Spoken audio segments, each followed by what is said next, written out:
So, hi, good morning, guys. So, I'm waking up at 6 a.m. and then man ako kaligo. Then, after, nag-ano na ko, nagpaug ako sa kong buhok kay para bitaw dili siya.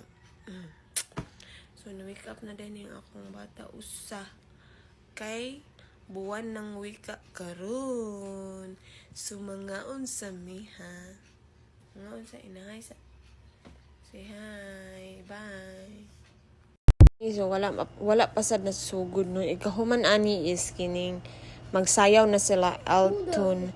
May lang jud siya kay musayaw naman sa una gidi. Jud na siya musayaw. May na lang karon kay ni sayaw.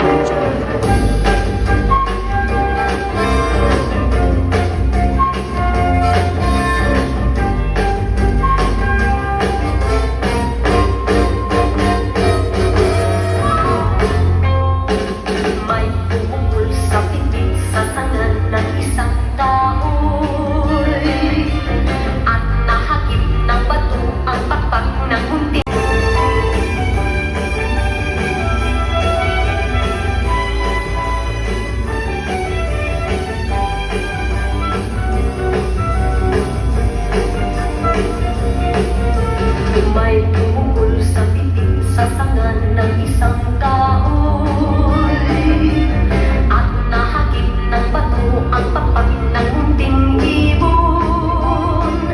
Dahil sa sakit, di na nakaya pang lumipad at ang nangyari ay nahulog, ngunit parang taong bumigas. Mamang kayupit, ang puso'y di na nakabat. Pag pumanaw ang buhay ko, may isang pitik na iiyak. Mamang kayupit. Dali ra mo kuno si Ilton masyay banya kanang sa amuan nung sa balay noon dili mauwaw pero mga yunani mga event kay mauwaw na siya. Pero actually karon so sa una kay di jud na siya musayaw bitaw karon kay musayaw na jud arang ng in town. May na lang pud kay sayaw din after no kay nag speech na siya.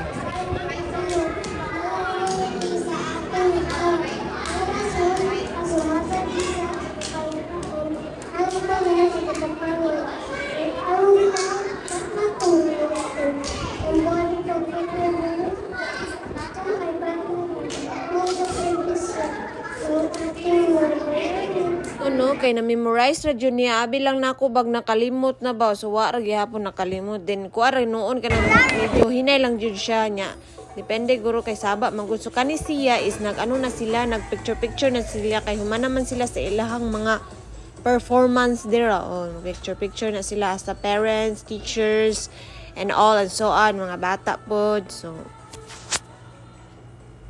ako na as a parents no kay excited bitaw ko basta na yung mga event no kay malingaw sad ang mga bata ba niya ma-motivate sad sila na dili sad sila mga bata very cute kaayo naka kuan gid kaayo ba lami kay pisil-pisil ng mga bata yung nani magsulot tong mga kana mga kuan ba makalingaw jud sila so maura to manguli na mi bye.